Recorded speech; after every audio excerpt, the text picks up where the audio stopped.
দীপ্ত টিভির যারা এখন দেখছেন এবং ভবিষ্যতে যারা দেখবেন সবাইকে আন্তরিক মোবারকবাদ। দেখেন 24 জুলাই বিপ্লব ছিল এদেশের আপামর ছাত্র জনতার স্বতঃস্ফূর্ত ক্ষোভের বিস্ফোরণ। জুলাই বিপ্লবে আমরা এদেশের সর্বস্তরের মানুষরা আমাদের প্রত্যেকের পরিচয় ভুলে গিয়ে কমন গোল নিয়ে আমরা রাস্তায় নেমেছিলাম। আমরা সবাই মজলুম ছিলাম, আমরা জালেমের বিরুদ্ধে আমরা ঐক্যবদ্ধভাবে লড়াই করেছি এবং আমাদের 2000 ভাই বোন জীবন দিয়েছে। তো এই নতুন বাংলাদেশে আমাদের আকাঙ্ক্ষা ছিল, আমাদের প্রত্যাশা ছিল, শহীদরা যে জন্য জীবন দিয়েছে সেই প্রত্যাশার আলোকে একটি বৈষম্যহীন ইনসাফভিত্তিক বাংলাদেশ বিনির্মাণ করা। এবং সেই স্পিডটা আমরা দেখতে পেয়েছি জুলাই পরবর্তী সময়ে। এবং সে সময়ে আমরা যে অন্তর্বর্তীকালীন সরকার গঠন হয়েছিল সে সময়ও মানুষের এবং সর্বস্তরের মানুষের একই স্পিড ছিল। এবং শুরু থেকেই আমরা যখন ছাত্র উপদেষ্টা যারা ছিল তাদেরকে বলেছি, যেহেতু আমি এই আন্দোলনের শুরু থেকে 5 জুন থেকে 36 জুলাই পর্যন্ত নীতি নির্ধারণ এবং মাঠ পর্যায়ের সাথে সমন্বয় করেছিলাম। এবং যখন 1 অগাস্টের দিকে আমাদের কাছে পরিষ্কার যে খুনি হাসিনা থাকছে না, তখন আমরা সরকারের ব্যবস্থা কেমন হবে সেটা নিয়ে আমরা তখন আলাপ করছিলাম। এবং ওই সময়ে 3 অগাস্ট আমি ডক্টর মোহাম্মদ ইউনূস স্যারকে তখন তার সাথে যোগাযোগ করি তার ব্যক্তিগত সহকারীর মাধ্যমে। এবং 4 অগাস্ট আমাদের একটা মিটিংয়েরও আমরা ব্যবস্থা করেছিলাম। আমি তখন আসিফ মাহমুদের সাথে আলাপ করেছিলাম, মাহফুজ এবং নাহিদ, আমরা 3 জন সহ ডক্টর মোহাম্মদ ইউনূস স্যারের সাথে বসার কথা ছিল। এবং এর মধ্যে আমাদের যেহেতু একটা টিম ছিল, যদি হাসিনা পালিয়ে যায় পরবর্তী সরকারের ফরমেশনটা কেমন হবে সেটার প্রস্তাবনা আমরা তখন তৈরি করে ফেলেছিলাম। সেটা হচ্ছে 3 অগাস্ট। এবং তখন আমাদের পরিকল্পনা ছিল হয় আমরা বিপ্লবী সরকার গঠন করব অথবা একটা জাতীয় সরকার হবে, এবং জাতীয় সরকারের অংশীজন কারা হবে সেটাও আমরা ঠিক করেছিলাম। এবং সেটা নিয়ে আমাদের 2 অগাস্ট থেকে বর্তমান উপদেষ্টা মাহফুজ আলমের সাথে আমার পুরো ঘন্টার পর ঘন্টা তখন আমরা আলাপ করেছিলাম। এবং ওই সময় আমাদের প্রস্তাবনা ছিল এখানে 3টা অংশীজন থাকবে। এর মধ্যে হচ্ছে 1990 সাল থেকে 2008 সাল পর্যন্ত যে নির্বাচিত যারা প্রতিনিধি ছিল ফেসিবাদের দূষর, আওয়ামী লীগ এবং ফেসিবাদের দূষর ছাড়া 1990 সাল থেকে 2008 সাল পর্যন্ত নির্বাচিত প্রতিনিধি ফেসিবাদের বিরুদ্ধে যারা লড়াই করেছে তাদেরকে নিয়ে তাদের একটা রিপ্রেজেন্টেশন থাকবে। এরপরে যে ছাত্রদের একটা রিপ্রেজেন্টেশন থাকবে এবং সিভিল সোসাইটির একটা রিপ্রেজেন্টেশন থাকবে, এবং এর মাধ্যমে একটা জাতীয় সরকার আমরা গঠন করব।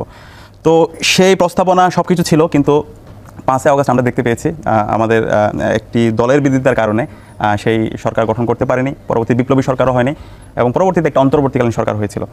এই অন্তর্বর্তীকালীন সরকার গঠন হওয়ার পরে আমাদের মূল দাবি ছিল জুলাইয়ে যে গণহত্যা হয়েছে এবং গত 16 বছরে বাংলাদেশে যে ফেসিবাদী শাসন ব্যবস্থা ছিল এই প্রত্যেকটা বিচার এই স্বাধীন বাংলাদেশে হবে। এবং পাশাপাশি গত 16 বছরে আমাদের দেশে যে প্রতিষ্ঠানগুলো আছে সেগুলোকে যে একদম ভেঙে চুরমার করে দেওয়া হয়েছে, প্রত্যেকটা প্রতিষ্ঠানকে যে দলীয়করণ করা হয়েছে সেই প্রতিষ্ঠানগুলোকে নতুনভাবে আবার রিফর্ম করা হবে, নতুন একটা রাজনৈতিক কালচার ডেভেলপ হবে। সেটা আমাদের মেজর পলিটিক্যাল পার্টিস তাদের নিজেদের মধ্যে, পাশাপাশি আমাদের ক্যাম্পাসগুলোতে নতুন ছাত্র রাজনীতি আমরা শুরু করব। এর পাশাপাশি স্বাধীন যে কমিশনগুলো আছে সেই কমিশনগুলোকে আমরা ইন্ডিপেন্ডেন্টলি আমরা কাজ করতে দিব। তো সেই আলোকে আমরা বলে আসছি। এবং ওই সময় আমার এখনও মনে আছে 9 আগস্ট আমি নাহিদ ইসলামের সাথে আলাপ করেছিলাম, তখন দফায় দফায় আমাদের মিটিং হচ্ছিল মাহফুজ আলমের সাথে। আমরা তখন বলেছিলাম এই জুলাইয়ের যে বিপ্লব হয়েছে সেই বিপ্লবকে যদি আমরা প্রোটেক্ট করতে চাই অবশ্যই আমাদের একটা প্রক্লেমেশন ঘোষণা করতে হবে 9 আগস্ট 2024 সালে, 10 আগস্ট। এবং প্রতিদিনে আমরা তখন বলেছি, কিন্তু আমরা দেখতে পেয়েছি কী জন্য হয় না সেটা আমরা জানি না। কিন্তু তখন আপনারা যে পরিকল্পনা করলেন সেটা পুরোপুরি এক্সিকিউশন হয় নাই, তারপরে একটা ফরমেশন দাঁড়ালো। এখন এতদিন পরে এসে জুলাইয়ের এই 9 মাস পরে এসে কি আপনার মনে হচ্ছে সেই ফরম্যাটটাও ঠিকভাবে কাজ করছে না, বা সেটাও কি মানে ভুল পথেই পরিচালিত হচ্ছে? অবশ্যই গত 9 মাসে যদি আমরা দেখি এই বিপ্লবের যে একটা শক্তিশালী সরকার হওয়ার কথা ছিল, শহীদদের রক্তের উপর বসে আজকে যারা অন্তর্বর্তীকালীন সরকারের উপদেষ্টা হয়েছে, মন্ত্রী হয়েছে, এই বিপ্লবকে যেভাবে তাদের ধারণ করার কথা ছিল সেটা আমরা দেখতে পাইনি, বরং তারা ফেসিবাদের পারপাস সার্ভ করছে। তো এই ব্যর্থতার 1 নম্বর যদি দায় বলি সেটা হচ্ছে অন্তর্বর্তীকালীন সরকার। এবং এরপরে হচ্ছে আমরা ছাত্র উপদেষ্টা যারা আছে আমি তাদেরকেও দায় দিতে চাই, কারণ তাদের তো দরকার ছিল সবাইকে ওন করে কাজ করা।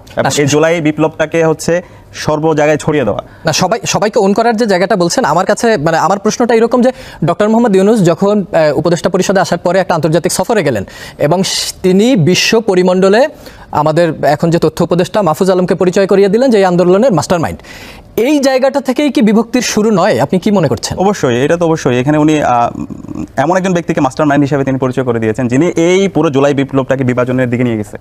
আমি আজকে বলতে বাধ্য হচ্ছি। এবং আপনি যদি আজকে সার্ভে করেন, আজকে যদি আপনি শহীদ পরিবারের সাথে কথা বলেন, যারা আহত তাদের সাথে কথা বলেন, এবং যারা এদেশে আপামর ছাত্র জনতা আছে তাদের সাথে কথা বলেন, আপনি এই বিভাজনের মূল কারণ কোন ব্যক্তিকে কেন্দ্র করা হয়েছে সেটা আজকে জাতির কাছে পরিষ্কার। এবং তার সাম্প্রতিক সময়ে যে বক্তব্যগুলো, সে বক্তব্যগুলো একজন উপদেষ্টা, একজন মন্ত্রীর এরকম বক্তব্য হতে পারে না। সম্প্রতি জগন্নাথ বিশ্ববিদ্যালয় এবং ঢাকা বিশ্ববিদ্যালয় এবং ওভারঅল ছাত্র জনতাকে সে যেভাবে হুমকি দিচ্ছে, আরে ভাই আমার কথা হচ্ছে এটা তো হাসিনা কাজ করতে কাজ। আপনি যদি হাসিনার মতো অ্যাক্টিভিটি করেন তাহলে আপনি ঘোষণা দিয়ে হাসিনা হন, আপনি বাইরে বলবেন যে হচ্ছে আপনি বিপ্লবী, আপনি একজন ছাত্র উপদেষ্টা, শহীদের রক্তের উপর বসে আপনি মন্ত্রী হয়েছেন, আবার আচরণ করবেন আপনি হাসিনার মতো। আপনি যদি বলেন হাসিনা, তাহলে আমরা হাসিনার মতো আপনাকে ডিল করবো। হাসিনা যেভাবে আমরা লাথি দিয়ে হচ্ছে এই দেশ থেকে ভারতে পাঠিয়ে দিচ্ছি, তাহলে আমরা তার সাথে আপনার সাথে এভাবে ডিল করবো।